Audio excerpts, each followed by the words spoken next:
Hello and welcome to the Choralosophy Podcast. This is episode 178. What the heck is going on with choir people?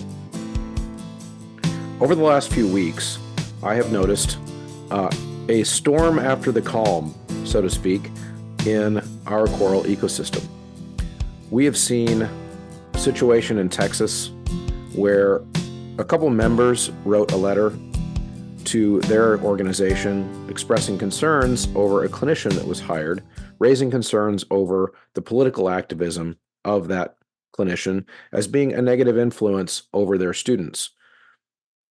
The clinician found out about this letter, did not feel welcome, and withdrew. The letter cited buzzwords like critical race theory and intersectionality and a variety of other social justice buzzwords that mean one thing to one group of people that uses them, typically the initiated within those social justice activist communities, and then what they mean to lots of other people, which is completely different. Let's just say political grenades that we have been able to either weaponize or simply ignore as part of our conversation over the last 3 years. We also had a situation at a convention where a very unfortunate conference title referring to certain schools as, and I quote, hood schools, was allowed to go forward past editing boards, and people were rightly pretty pissed off about it. But wrapped up in that conversation was a variety of other initiatives to try to reform music education that maybe not everybody in good faith would agree with. But because we don't talk to each other, unless we already agree, these conversations will continue to not occur. We had an argument a few months back about whether or not Jingle Bells was racist and should be canceled from our Christmas programs. We also had conversations about whether or not choir directors who choose to go ahead and sing Jingle Bells are actually, in fact, part of the problem and perpetuating white supremacy. So a lot of these issues have come up in the last, I would say, 2 months. And it seems like things had kind of calmed down or chilled out for a little while. And it seems at this point now we're kind of back to full throat going after each other. Now, on this show, I've been talking about the reasons that I think these arguments continue to occur for a long time. In fact, it's one of the reasons I started this show, is I feel that we, as choir directors, but I would also say as people in general right now in our media landscape, suck at talking about these things. We suck at it. We're only willing to talk to people about it who agree with us, number one. Number two, when we do talk about it, we talk about it online, and then the audience effect that's been well documented now as being politically toxic and polluting conversations, we're just not able to have the conversation. So if I take the example in Texas, I've got a group of people who are using critical theory as a word, as that word. I've got a group of people using that word in one way, and another group of people using that word in another way, and each group means something different by that word. And just like you heard from Anthony Tresick King in the last episode, who really beautifully articulated the reason that these types of conversations need to happen. They need to happen in person and or on a podcast, of course, so feel free to come on and talk to me about these things. They need to happen in person. They need to happen at conventions. These conversations between people who don't agree need to happen and be platformed by the organizations rather than social media cancel campaigns to try to look to score gotcha points about how bad the other people are. Because if we continue to approach it this way, we are going to have these arguments forever. In reality, people who are using words in one way and the people who are using words the other way are probably both right, as long as you're using their definition. And I thought that was something else Anthony said last week that was really profound. In their world, when we're talking about your political opponents, in their world, they're probably right if they're using their definitions. And in your world, you're probably right if you only use your definitions. So my advocacy is for us to have these conversations like adults. If somebody says something that pisses you off, talk to them about it. That's what adults do. So in this conversation or in this episode, I'm actually going to go into the Choralosophy vault since it's close to the holidays, and I'm going to replay an episode that I'm guessing almost none of you have heard because it's from my very first season on the show. And this audience is now in the many thousands of people most of whom were not around at that time. And I did a very detailed conversation about some of these ideas of colonialism, post-colonial theory, critical theory, some of the things that are getting us in the weeds right now about what brand of social justice activism we are championing and why it's so confusing for people. So I'm hoping that this episode is helpful and useful for those of you who have been truly listening since the very beginning. I bet you forgot about this one. This is actually from a series of episodes that I did in the first season called Choral Music, a Human Art Form. There were 4 episodes. This is the first one. I treated it kind of like a choir podcast miniseries. And I strongly recommend that you go back and listen to it. This is a mini-series that continues to be downloaded even 5 years later. I see on my analytics, people are still going back to these choral music or human art form websites. They've been downloaded thousands and thousands of times each. But I would like for you to reflect on these ideas in the context of some of our current shenanigans that have been going on. And I wonder if we could just figure out a way to have these conversations while seeking out perspectives that do not align with our own. I think it's healthy and I think it's needed. Stick around, and I hope you will stick around and then actually tell me what you think. I might say something that you really don't like in the upcoming hour, but I actually want to hear about it. I want to hear how my thoughts mingle with your thoughts. So head over to the Choralosopher's Facebook page, leave some feedback, and of course you can do it privately over on choralosophy.substack.com, or you can just email choralosophy@gmail.com. Of course, the music literacy tool that I use the most frequently is Sight Reading Factory. So at sightreadingfactory.com, I can custom design exercises for each individual kid, and I can put a trajectory for their music literacy growth in place in a very similar way to how our reading colleagues use leveled readers. They also use sight words. They use flashcards. There's a lot of things that our other colleagues do in these areas. And on Sight Reading Factory, I find all of that creation of content very easy because of how customizable and how quickly the algorithm regenerates unlimited exercises that I can copy, I can take screenshots, I can turn them into flashcards, I can do all kinds of things with Sight Reading Factory.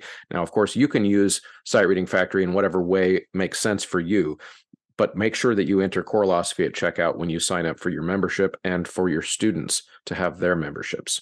Over at Patreon, we have a big library full of resources that you can have access to. I call it my Google folder full of goodies. There's also, of course, the private podcast feed, but I discover every time I poll the Patreon's supporters, most of the people who chip in $3, $5, $8, $10, whatever it is a month that they choose to chip in over there, they don't really do it for those resources. They do it because they want to support this show and make sure it continues. So if you want to be there for any reason, then head over to patreon.com/Choralosophy and sign up today. I'm excited to tell you about Ludus.com, a new platform designed for the performing arts by people from the arts. With Ludus, you'll have access to a friendly, knowledgeable customer success team that's available when you need them. And the best part, there are no setup costs, contracts, or hidden fees. It's 100% free to your program, so why not give it a try and see how Ludus can help you streamline your operations and put the focus back on your passion for the arts. Choralosophy listeners can go to ludus.com/Choralosophy for an upgrade for free to their marketing suite. The show is produced on Patreon by Venture Studios, Ryan Main, Michael Herron, Kyle Peterson, Stephen Kathy Kakachik, David Kowalczyk, Max Jackson, Ulrika Igrain Munoz Alarcon, John Warner, Angie Schilling, Nathan Hines, Jared Hendricks, Brian Long, and Jonah Clixbull. So here's the story. I was about a week ago at the Missouri Music Educators Convention, and I had the pleasure of sitting in the audience and watching Jason Max Ferdinand conduct the Missouri All-State Choir. And partly because of who Jason is as an artist and as a musician, and watching him rehearse the kids and having this magnetism that he carries in a rehearsal, mixed together with still the euphoria from his Aeolians performance at ACDA National Convention, and being so excited to hear him in a Meet the All-State Conductor session the day before, where he pretty much talked about all the stuff that he and I talked about in episode 11, of this podcast back in the summer. So I was just super excited. All this stuff was swirling around in my head as I watched this. And when the kids sang and opened the concert with America the Beautiful, which I found fascinating, by the way, and they sang it so beautifully, the audience gave like a half-standing ovation after the first piece. Many of the folks weren't ready to stand up yet, but then several people, just hundreds, just jumped up. And so he and the choir had me on that day just on cloud nine of choral music is a human art form, one human family, euphoria, right? I'm feeling all the feels. I'm choir nerd heaven going on. And importantly, because it's one of my passions, I'm sitting here recognizing this thematic thread through his program with the All-State Choir about the unifying power of music. And so I'm feeling that vibe, right, as I get up to go out and drive home to Kansas City. A few minutes after the concert's over, I see a post. And keep in mind, I'm still juiced up with the one human family vibe from the concert, and I see a post on a Facebook page called Pretentious Classical Music Elitists, which is when I joined the group, my understanding was an ironic title, meaning it was supposed to be making fun of, like we're making fun of ourselves for being really into classical music, and that's why you join, and then you can post memes about how, dumb Bach is or how overrated Mozart is, and everyone can yell at you and say, oh no, he's amazing and he's the greatest musician of all time, blah, blah, blah. And people it was all in good fun, and I could see it as pretty harmless. But then about 3 or 4 months ago, I started noticing that there must be a new moderator in this group that is continuously changing the topic from what musicians people like to topics around representation of non-white people in classical music. And that was like a pretty regular posting going on in that group. And it was causing some pretty big arguments, of course, as you can imagine. This is a topic that never really goes well. And I started noticing that was odd, because that's not really what the group was. Like, if you want to do some decolonizing the music room stuff, there are groups for that, for sure. But this wasn't one of those groups until relatively recently. And so I'm giving you some background now. So I come out of the All-State again. I see this post, and the post was, why does representation in choral music matter? Okay, so, and it was a nice, big, colorful post, and as if, welcoming you in with roses and scented oils to, walk in and make your comment, and as if it was going to be a very non-hostile environment, right? It was even pink. It was pink. And I fell for it, right? And I answered. Here was my answer. Again, the question: why does representation in classical music matter? My answer, it matters because music is for all, from all, to all. It can and should transcend innate characteristics. And of course, innate meaning you're born with it. So the music can and should transcend. I did not say that it has transcended, and that we are done getting better at all the things related to representation. But my ideal is that it can and it should, and that's what I posted. And pretty quickly, my post got a lot of reaction, and it was positive, lots of likes and loves and all that stuff, because I thought that was a pretty non-controversial take, meaning that isn't that what we all want? Don't we want our art form? And I'm including choral music under the umbrella of classical music, simply because it's one of those academically learned art music genres, right? Which starts all the way back in Europe, of course, as we'll discuss here in a minute, but has since spread the globe and is now something that people of every shade and every gender and every sexuality participate in, find joy in, and find expression in. So choral music to me is one of the family tree under this bigger, broader classical music. Now, I recognize that classical music also has a more narrow definition, which I do acknowledge in this Facebook post I'm about to tell you about, that maybe she meant the specific 1750 in Europe, that music, in which case I would still have made an argument that can transcend too, because anyone can perform Mozart and derive joy from it. And if that's not the point of art, I'm out, y'all. Like, I don't understand what other goal you would need from art making other than to give joy to the performer and to the audience. That is who we are trying to be. Now, joy could come in the form of all kinds of things. So for those of you who say, oh, no, there's other goals. We could be informing, we could be teaching. To me, those are forms of joy. We feel joy when we have learned something, when we've had a deeper connection, when we've had a deeper experience. All those things are part of it. So feel free to add your own words to that. I don't disagree. So my response, it matters because music is for all, from all, to all. It can and should transcend innate characteristics. So like I said, got a bunch of likes and loves and people saying I agree and all of this. Then the moderator jumps in and says, first response from her, how does something specifically European transcend European characteristics? Which was an interesting twist of the words. Now, it was an interesting twist because I didn't say European characteristics. I didn't say transcend European characteristics. I said transcend innate characteristics. So, meaning no matter what your DNA says, I don't see a connection between DNA and music making. I just don't. You could argue that it has some cultural connections, of course, but ultimately humans are individuals first and members of cultures second. So if a person from a culture chooses, because they love Mozart, to become a Mozart scholar, but that culture that person comes from is not Austrian, for example, I don't see a problem with that. I think anyone who loves Mozart should study Mozart. And that, of course, copy-paste to any other form of music or form of art that you could fill in the blank. So I thought that was an odd response to my post. And I think at this point, I'm still thinking she's just trying to get a dialogue going, right? I'm not sensing any sharks in the water yet. And so my response was similar to what I just told you. I don't accept the premise that it is specifically European. So she said, how does something specifically European transcend European characteristics? And she said, why? Why do you not accept that premise? And my response was this. Number one, the place of origin for a thing does not define that thing for all time. This is called the genetic fallacy in logic. I've discussed the genetic fallacy on this show before. Human history is filled with inventions from one place spreading to another.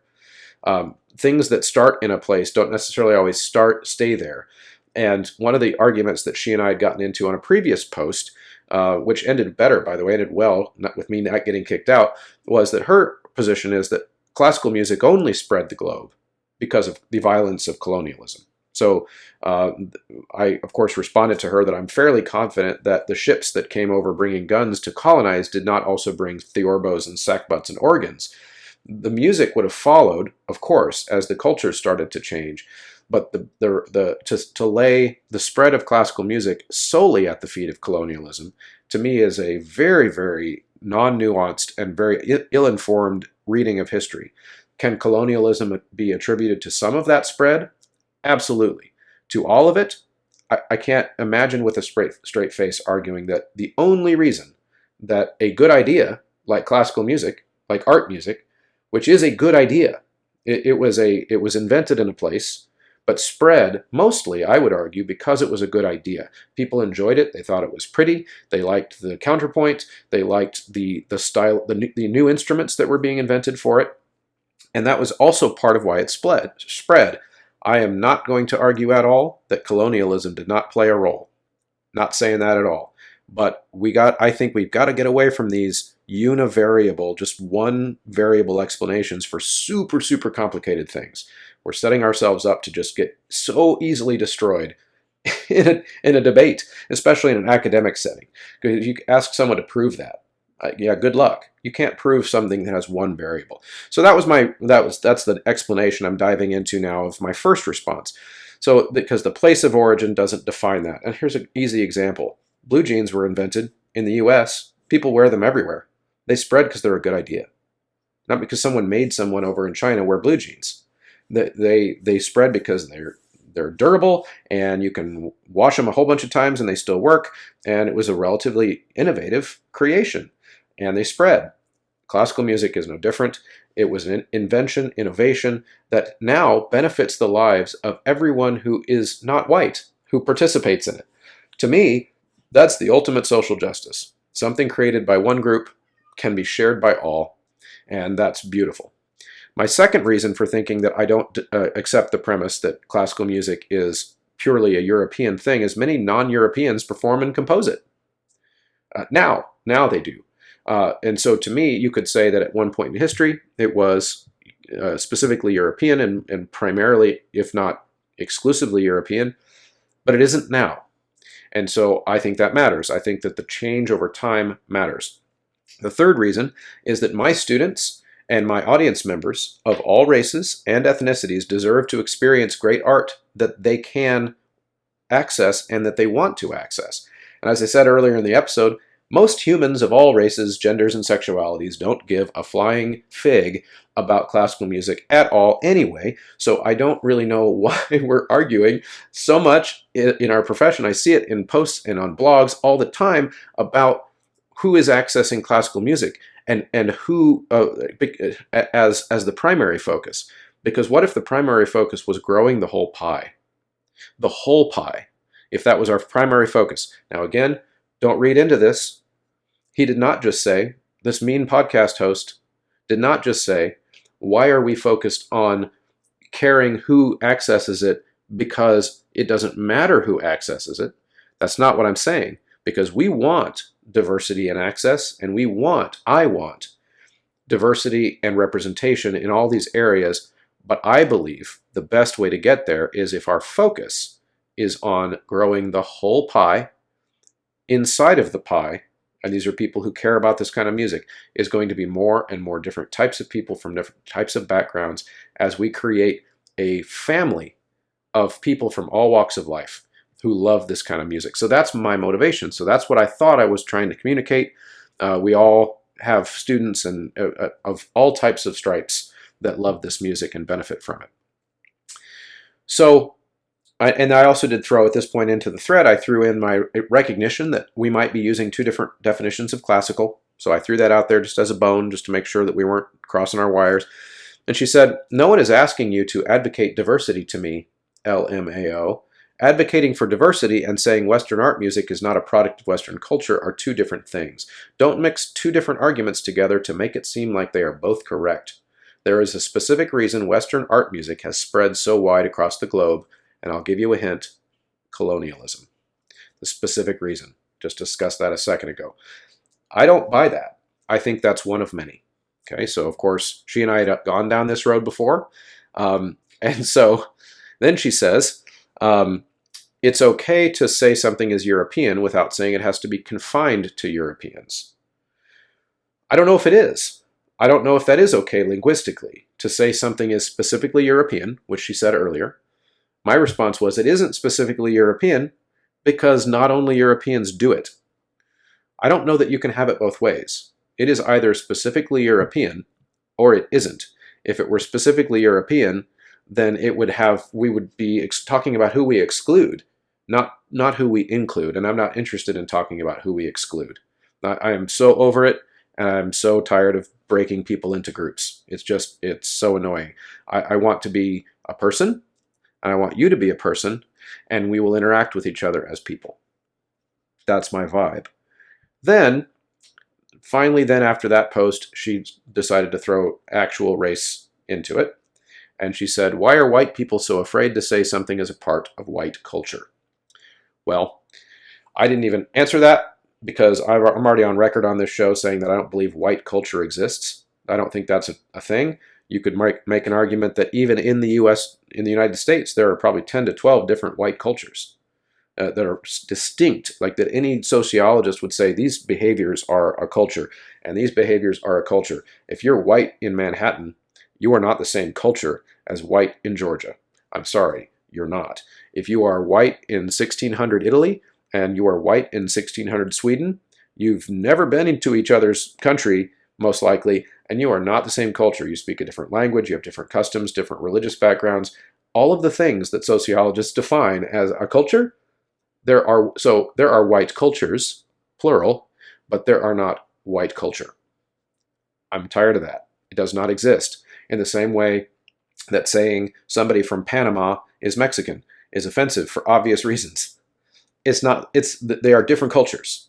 Okay, so that's where I didn't go there on the post because I didn't feel like that would be smart. So I just kind of laughed that off and kept going. So at that point, then I kind of encouraged her to maybe specify when she's talking about this kind of stuff in the future to say maybe European classical music would have been a better post for her to make. Would European classical music, because then you kind of eliminate all the other stuff, the confusion I had earlier. And then it kind of got a little bit uglier because she said, even if art music is composed in, say, Latin America, it still has Eurocentric roots because Europe colonized Latin America and forced classical music upon the natives violently. Forced the classical music on the natives violently. I'd love to see some citations of that. I don't know that the music was what was being forced. And even if you could make an argument for that, I don't know that in the everyday lives of the average people back then that was the primary concern. They weren't waking up every day with the fear of what music they might hear. They were waking up with the fear of how much of their crop this new colonizer was going to steal in taxes or whatever. That was what their concern was. But again, I'm not going to go open all that can of worms, but this is the mindset that is going on right now, and I'm a little bit nervous about it because it's one variable. I can point to this as the cause, and I think these are things that people are being taught in college now. That's my suspicion, and I've read a lot about that and heard a lot about it, and it really worries me. It's so easy to find a villain in colonialism. It was brutal. But then to say that everything that came after that and could be tied to that in some way is also bad, it's just too simple. It's more complicated than that. So then she makes the statement, and I find this is where we really parted ways, is that the idea that all music is universal, in the sense that everyone can understand the meaning behind a certain work of music, is false. She said flat out, the idea that music is universal is false, because everyone has, at one point or another, many cultures have had their music violently stolen from them, which, again, that's not the point that I'm trying to argue. That probably you could make an argument that happened, but that doesn't mean that the humans alive today can't make some type of human connection based on music they enjoy. Again, so few humans of any race enjoy classical music. Let's take the win where we can get it. That's my perspective. If we've got somebody who grew up in an indigenous culture in Mexico and had never heard Mozart before, ever in their whole life, and by some whim of luck finds themselves in an audience at a really excellent performance of Mozart and is just overcome, has that person just been colonized? Or does that person have an artistic experience that maybe changed their life? Maybe that becomes a new source of joy for them. That, to me, I see no downsides. I don't see any downside in that at all. Does that mean that person should forget about their indigenous music? You know what? Honestly, I don't care. I don't care if that person forgets about their indigenous music. I don't know my indigenous music. I don't know any German art songs except for the 2 or 3 that I learned in college, and I'm mostly German. Right? So to me, music is about following what ticks your box, right? And if that person sits in an audience and hears Mozart for the first time and they're just overwhelmed, then you let that person be overwhelmed and go become a Mozart nerd. It's okay. And this happens in my classroom all the time too. Kids from all kinds of backgrounds come across a music that is not, quote, theirs, and they love it. And I'm just going to encourage that love. That's what I'm going to do. And I'm going to continue to expose my students to as many art forms as I possibly can, more genres of music and places in the world that it can come from. But honestly, I'm not going to be able to expose them to all of it. There's not enough time in the day. There's not enough time in my lifetime to become an expert enough in all of those areas of music to even teach it competently. And I'm not going to feel guilty about that. I'm just not. I'm not going to sit up late at night about it wishing that I had learned more styles of music. I work my butt off to learn as much about music from as many places in the world as possible so I can expose my students to it. And I'm going to sleep happy at night knowing that what I did was not to expose them to everything that exists, but to expose them to just enough that they have curiosity forever about the types of music that exist in the world. And when I say that music is universal, that's what I mean. I mean that you don't have to expose yourself to everything to understand that there is this world out there that you can search. Choralosophy listeners will remember RyanMain.com, but he has recently created EndeavorMusicPublishing.com, which is something different, something bigger, and something better. Endeavor is not a marketplace. It's a traditional publisher with a 21st century business model, which means that they have editing. Each piece is chosen and selected with accessibility in mind. Endeavor supports composers with a majority of the sales going right to the composer. Plus, there are tons of voicings to fit the needs of your program, instant downloads, full recordings, practice materials, and more. So head over to EndeavorMusicPublishing.com now and check out the catalog. Okay, back to the story now. So I responded to this, I thought, pretty bold statement that universal music existing is false. And I said, classical music, yes, did originate in Europe. I have no argument there. But we could also have been referencing, as I said, this whole time, a broader definition now of what classical music is. And in my mind, that's what is productive, is to address the broader spectrum, or else why are we even having this conversation about diversity in choral music, for example? Why are we even having the question and having a discussion about it if we think that certain types of choral music is white music? If Mozart is, like, just my example for the episode, if Mozart is white people's music, why do we care how many people that aren't white are performing it? To me, that's another you can't have it both ways kind of a thing. It either started as white people music because it was written by a white person and then became not that, that's how I would prefer that we looked at it. It started there, fine, but it's been possessed, it's been repossessed, it's been shared so many times at this point that Mozart is a meme. Memes aren't, that's the whole point of a meme, is it originates somewhere and then who knows where, and it just spreads to everywhere. And so if classical music, thinking of it as a meme in the broader definition. So what I don't accept, this is when I'm writing to the moderator, so I write to the moderator that what I don't accept is that there is as a result, now and forever, classical music is a European thing. I cannot accept that as a definition. It doesn't make sense. It's not defensible. And it doesn't put us further towards the goal of one human family. And anything that doesn't, to me, I will not accept as an acceptable thing, because to me that's just as bad as some other really racist things that I've heard from, I won't go super political in this episode, but from people who say racist things. To me, that's just as racist. That is like, no, we need to talk about unifying. We need to talk about how people who choose an art form are all welcome. And don't care where you came from, what your background is. If you like this, do it. You should pursue it. You can do it. Yes, maybe not very many people that look like you do this, but you're you, and you like it. And that's how I talk to my students if they voice this types of concerns. I don't see very many people like me that do, but you like it. You be you. You do you, and if you enjoy this music, pursue it because it's got something for you in it. You can find something for you in it.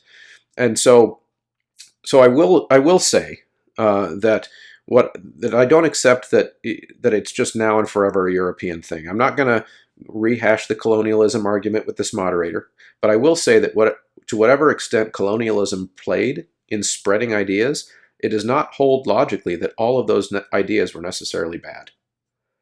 It just, again, a single variable definition for things just does not work. Colonialism was bad. We can say that. We can say that the act of showing up on somebody's shore in a boat full of guns to slaughter and kill and take their stuff is bad. We can absolutely say that. But to say then that everything that in some way was adjacent to that event afterwards was also bad is a leap of logic. that is, you just, it doesn't work that way in logic. Too many things are intertwined. Clouds have silver linings. Sometimes really bad things happen and something good happens from it. And if, even in her argument that the only reason classical music spread across the globe was colonialism, then I would say, okay, we found a silver lining. Now, that seems, we're not used to that kind of blunt language anymore. But a bad thing could, let's say a bad thing happened. And if something good happened from that, let's take the win. Some silver linings do occur from things now, but even then, I don't think that's a fair description. I think lots of things that could be construed later as having been good could have occurred after the fact of colonialism. And maybe you could say, go back in time and undo colonialism and certain things wouldn't have happened. But what kind of mental gymnastics are we doing at that point? We can't go back and undo that stuff. So to me, what is the productive thing is we look at each other again, right now, as humans. How can we make a better world? So attempting to denigrate anything that is colonial adjacent seems entirely unhelpful anywhere outside of a college critical theory course. That's the only time when you'd ever talk about this in that way and have it make sense, but in the real world it doesn't. Instead, we can operate now, today, and in the future towards a better world. I believe that art music can help us do that because I believe it's powerful for everybody. If you don't believe that, that's okay. That was the last kind of post that I made to her. Then she went back and said that it actually is possible to decolonize. So it's not unproductive to decolonize the things. There are tons of grassroots movements. And she said that I made a statement that decolonization doesn't exist, which is really naive, she said. And of course, I never said decolonization doesn't exist. I said it's not always productive, and it's not always blaming the right problem. So that I said, and I stand by that. And she said that my response, of course, is very sheltered from the realities of the people on the ground. At first, I wondered how many students of color she taught in her life, because my guess would be very few. And then went ahead to tag a bunch of social justice related kind of Facebook groups, and some of which I had heard of. And my response was that I think all of those social justice projects that she tagged me in are very important work. In fact, I'm just going to read directly from what I posted. I think all of that is important work. You may think that I don't mean that after the conversation we just had, but I do. I do mean that. I agree that any musical expressions that have been silenced or suppressed should be studied and performed and shared. That being said, that's not my work. That's not my framework through which I approach my work. One beautiful thing about 2020, the year we live in, is that people can specialize in fields more than ever and ever before. My expertise is for choirs. That is my job and my chosen field. That's not going to change. I will use my expertise to reach as many lives as I can and help students discover as much music from as many cultures and heritages as I can in the minutes I have them and in my diverse classrooms. The real world is finite, and we can't all study all music or become even qualified to teach it. I don't feel guilty about that at all. My job is to send my kids out into the world with a curiosity for music that would open their ears to what a diverse world offers. Thanks for the links. I was familiar with most already. In fact, I have been planning to have someone from Decolonizing the Music Room on the Choralosophy Podcast, which I told her, to discuss all of this. And I do. I've been planning that for a while. I disagree with many of the approaches, but I agree with the goal. I think it's an important conversation. Let me say that part again. I disagree with some of the approaches that the decolonization of the music classroom movement has, but I agree with the goal, which is getting more kids from more backgrounds involved in the music classroom. We agree on that goal. I thought that statement was a branch of peace. I was trying to offer a little olive branch there at the end of this debate. Then she said that it's not really my place to disagree because I am a colonization benefactor.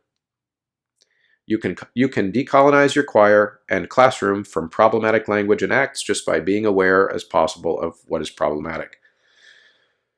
And at that point, I immediately, the questions popping into my head that I didn't type, but like, who gets to decide what's problematic? Not every person of color that you might have in your classroom might agree on what is problematic.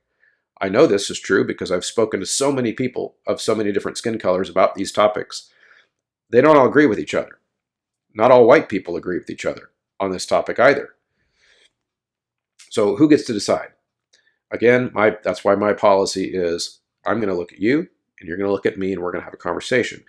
And so my response then was to just point out that I'm afraid this is some more genetic fallacy. And I'll kind of get towards the end of the episode, define that for you one more time. Genetic fallacy is the logical fallacy that happens so much that it needs a name, that people will make the argument that because of the identity of the person saying the thing, you can derive some kind of idea about its validity.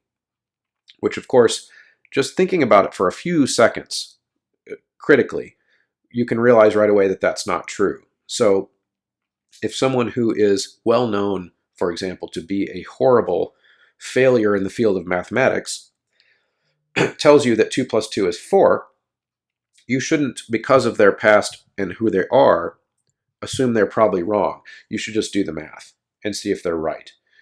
So if someone says something, you don't get to just say, because you're a this, you shouldn't, that's probably not valid. That's called the genetic fallacy. I've discussed this on the show before, and I know this is one of those examples that's such a meme that people make fun of it, but I haven't come up with a better one. It's the Hitler is a painter example. It's kind of a cliche, but I think it paints the genetic fallacy really well, which is that Hitler is a bad guy. He is bad because he believed in the superiority of his race and used that as a justification to slaughter millions of people, and like colonizers, show up on people's shores, metaphorically with boats, metaphorically, and kill them and take their stuff. It makes him a bad guy, okay? But he also liked to paint. And if you're looking at one of his paintings and you like it, you think it's a good painting because something in the painting you see catches your eye and it gives you joy in some way. Have you just validated Hitler as a person? Or did you validate the painting? On the flip side of that, if you think the painting sucks, does the painting suck because Hitler's a bad guy?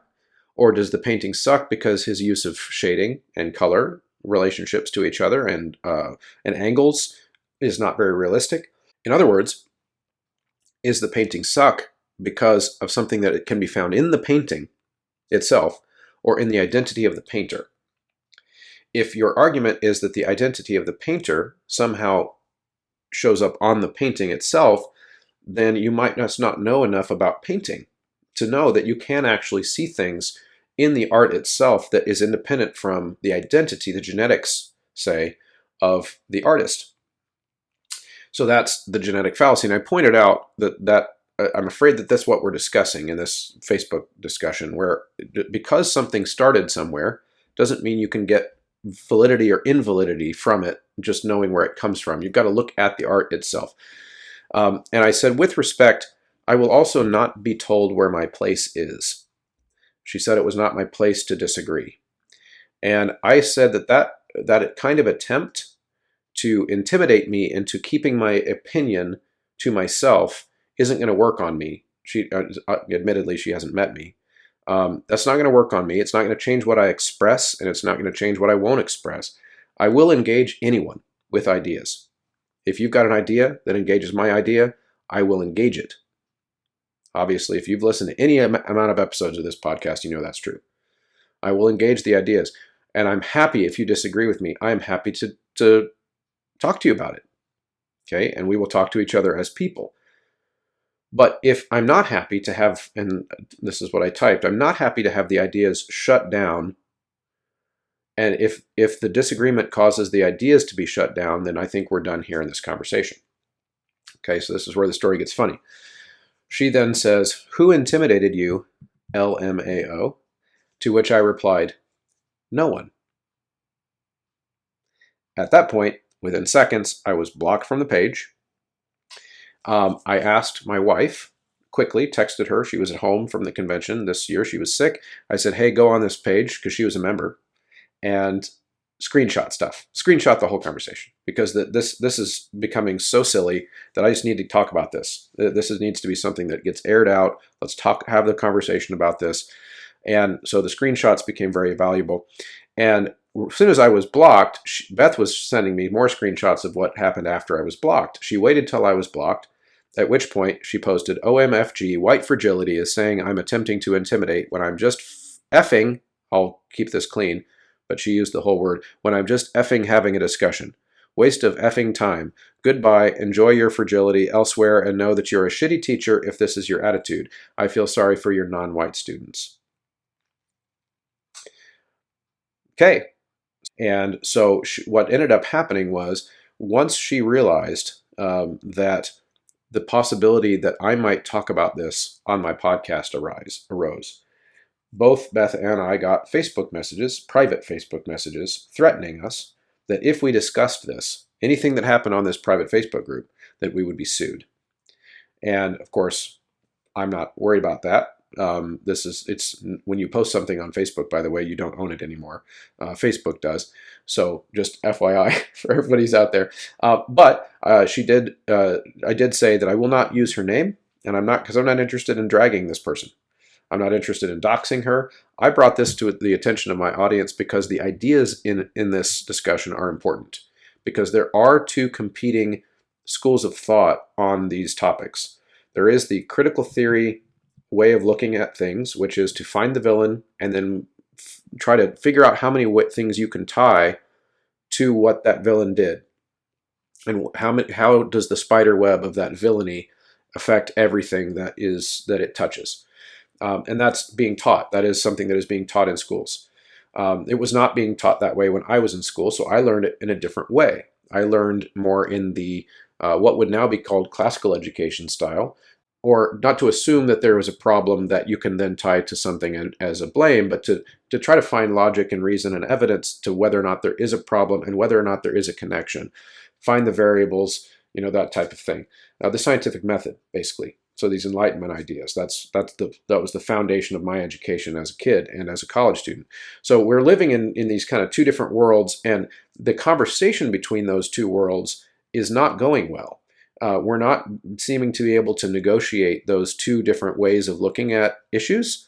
And so I'm a little bit frustrated that the conversations tend to end that way, where somebody gets blocked, and it's usually the person who doesn't buy into that orthodoxy, that colonization is bad, which we agreed on, but then you also have to agree that colonization is bad and is still something that is affecting the classroom, and is still something that's affecting this and this, and it's touching all these things, which that might be true in some cases, but it's just not that simple to paint things with a broad brush.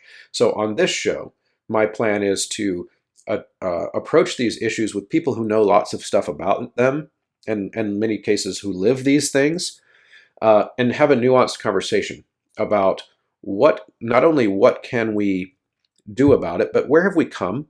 What types of progress have we made in this area that we can celebrate, so that we can take that celebration as a springboard to take the next step towards finding true equity, true equality, true understanding of each other as humans. So I found that to be a very fascinating and interesting experience to have gone through right after seeing the All-State Choir, and how unified, and how they sang classical music and gospel, and they sang spirituals, and they sang Latin motets, and they sang all these different things, and everybody from every background, and Jason and everybody together, just we were all in it, and it didn't matter the skin color of the singer, it didn't matter the skin color of the conductor, it didn't matter the skin color of the audience members. We were just there in the moment, and I believe that is the promise and the prophecy of choral music, and I hope you agree. I don't necessarily need you to agree on all of the points that I made, but I do hope we agree on that is the goal. And because if we can agree that that's the goal, then a lot of the disagreements we might have on how to analyze the situation will be okay. Will be okay, as long as we all agree to assume about the other person that their goals are the same. We do both have good goals. Let's start there, and then work out to the problems. And if we can do that, I think we're going to have a great future as a profession. Thanks for sticking around. I hope you enjoyed that.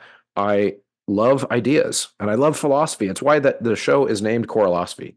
So if that was nerdy for you, that is what the underpinning of this show is we're not going to participate in all the political buzzwords. We're going to try to get to the root of the actual concepts. Crucial that we understand the words that we are throwing around. And I would say that right now in choral music, that is true on both sides. I'm just going to bluntly say that nobody in that conversation is using the critical theory buzzword correctly. Critical race theory in this case. Nobody's using it correctly on either side. We need to learn what the heck we're talking about. So I hope this was helpful.